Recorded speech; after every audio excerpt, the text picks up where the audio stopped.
ರಾಜ್ಯ ರೈತ ಸಂಘ ಹಾಗೂ ಹಸಿರು ಸೇನೆ ವತಿಯಿಂದ ಇವತ್ತಿನ ದಿನ ವಿಜಯಪುರ ಜಿಲ್ಲೆಯ ದ್ರಾಕ್ಷಿ ಬೆಳೆಗಾರರ ಕುರಿತು ಒಂದು ಹಲವಾರು ಬೇಡಿಕೆಗಳನ್ನು ಇಟ್ಟುಕೊಂಡು ಮಾನ್ಯ ಜಿಲ್ಲಾಧಿಕಾರಿಗಳ ಮೂಲಕ ರಾಜ್ಯ ಸರ್ಕಾರಕ್ಕೆ, ಅದೇ ರೀತಿಯಾಗಿ ಸಂಬಂಧಿಸಿದ ಕೃಷಿ ಸಚಿವರಿಗೂ ಹಾಗೂ ಕೃಷಿ ಆಯುಕ್ತರಿಗೂ, ಅದೇ ತರನಾಗಿ ತೋಟಗಾರಿಕಾ ಆಯುಕ್ತರಿಗೂ ಮತ್ತು ಸಚಿವರಿಗೂ, ಮಾನ್ಯ ಮುಖ್ಯಮಂತ್ರಿಗಳಿಗೂ ಈ ಮೂಲಕ ಮನವಿಯನ್ನು ಸಲ್ಲಿಸಿ ಹಲವಾರು ಬೇಡಿಕೆಗಳನ್ನು ಈ ಕೂಡಲೇ ಬಿಡುಗಡೆ ಮಾಡಬೇಕು, ಅದಕ್ಕೆ ಸಂಬಂಧಪಟ್ಟಂತೆ ವಿಶೇಷ ಅನುದಾನವನ್ನು ಬಿಡುಗಡೆ ಮಾಡಿಸಬೇಕಂತೇಳಿ ಇವತ್ತಿನ ದಿನ ಮನವಿ ಸಲ್ಲಿಸಲಿಕ್ಕೆ ಕರ್ನಾಟಕ ರಾಜ್ಯ ರೈತ ಸಂಘ ಹಾಗೂ ಹಸಿರು ಸೇನೆ ವತಿಯಿಂದ ಆಗಮಿಸಿದ್ದೇವೆ. ಅದರಲ್ಲಿ ಈಗ ನಾನು ಮನವಿ ಪತ್ರವನ್ನು ಓದಿ ಹೇಳ್ತಾ ಇದ್ದೀನಿ. ಮಾನ್ಯ ಜಿಲ್ಲಾಧಿಕಾರಿಗಳು, ಜಿಲ್ಲಾ ದಂಡಾಧಿಕಾರಿಗಳ ಕಚೇರಿ ವಿಜಯಪುರ, ವಿಷಯ ಜಿಲ್ಲೆಯ ದ್ರಾಕ್ಷಿ ಬೆಳೆಗಾರರ ಸಮಸ್ಯೆ ಬಗೆಹರಿಸುವ ಕುರಿತು.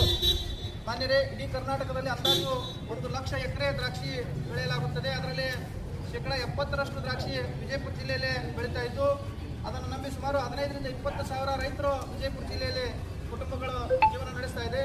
ಅದೇ ಥರವಾಗಿ ಸಾವಿರಾರು ರೈತ ಕಾರ್ಮಿಕರು ಕೂಡ ಇದನ್ನೇ ನಂಬಿಕೊಂಡು ಇವತ್ತಿನ ದಿನ ಬದುಕು ಸಾಗಿಸಿದ್ದಾರೆ.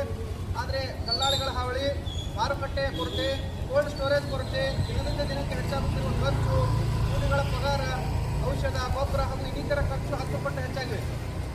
ಇವುಗಳಿಂದ ಎದ್ದು ಬಂದರೆ ರೋಗ ಮತ್ತು ಸರಿಯಾದ ಬೆಲೆ ಸಿಗಲಾರದೆ ಅನೇಕ ರೈತರು ಇವತ್ತಿನ ಆತ್ಮಹತ್ಯೆ ಮಾಡಿಕೊಳ್ಳೋದು ಕೂಡ ನಾವು ನೋಡಬಹುದಾಗಿದೆ.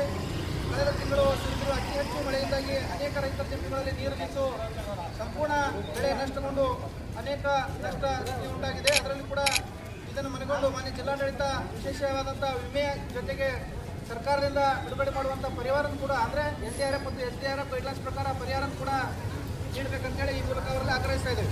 ದ್ರಾಕ್ಷಿ ಬೆಳೆಗಾರರ ಪ್ರಮುಖ ಬೇಡಿಕೆಗಳು ಈ ರೀತಿ ಇದ್ದಾವೆ. 2024 ಮತ್ತು 25ನೇ ಸಾಲಿನ ದ್ರಾಕ್ಷಿ ಅವಧಿ ಈಗಾಗಲೇ ಮುಗಿದ್ರೂ ಕೂಡ ಇಲ್ಲಿವರೆಗೆ ಆ ವಿಮೆ ಹಣ ಜಮಾ ಆಗಿಲ್ಲ. ಆದಷ್ಟು ಬೇಗನೆ ಆ ವಿಮಾ ಹಣವನ್ನು ಜಮಾ ಮಾಡಿಸಬೇಕು.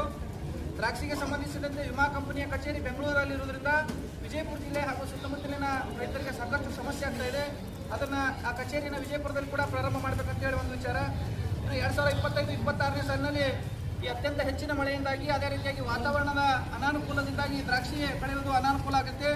ಆ ನಿಟ್ಟಿನಲ್ಲಿ ಜಂಟಿ ಸಮೀಕ್ಷೆ ಕೈಗೊಂಡು ಆದಷ್ಟು ಬೇಗನೆ ಅದಕ್ಕೂ ಕೂಡ ನಷ್ಟ ಪರಿಹಾರ ಕೊಡಬೇಕಂತೇಳಿ ಒಂದು ಆಗ್ರಹ ಮಾಡ್ತಾ ಇದ್ದೀವಿ. ಇನ್ನು ದ್ರಾಕ್ಷಿಗೆ ಹವಾಮಾನ ಆಧಾರಿತ ವಿಮೆ ಇರೋದ್ರಿಂದ ಇದರಲ್ಲಿ ಕೂಡ ಹಲವಾರು ಗಣ್ಯ ವ್ಯಕ್ತಿಗಳು, ಅದೇ ರೀತಿಯಾಗಿ ರಾಜಕಾರಣಿಗಳ ಒಂದು ಷಡ್ಯಂತ್ರದಿಂದ ಕೆಲವು ಭಾಗಗಳಲ್ಲಿ ಹೆಚ್ಚು ವಿಮೆ ಬಂದರೆ ಇನ್ನು ಕೆಲವರಿಗೆ ಕೇವಲ ಎಕರೆಗೆ 25,000 ರೂಪಾಯಿದಂತೆ ಮಾಡಿದ ಖರ್ಚೆಲ್ಲ ತುಂಬಿದಂಥ ಹಣ ಕೂಡ ಬರಲಾರದಂಥ ಪರಿಸ್ಥಿತಿ ನಿರ್ಮಾಣ ಆಗೈತಿ. ಅದನ್ನು ಸರಿಪಡಿಸ್ಬೇಕಂತೇಳಿ ಮಾನ್ಯ ಜಿಲ್ಲಾಡಳಿತಕ್ಕೆ ನಾವು ಆಗ್ರಹ ಮಾಡ್ತಾ ಇದ್ದೀವಿ.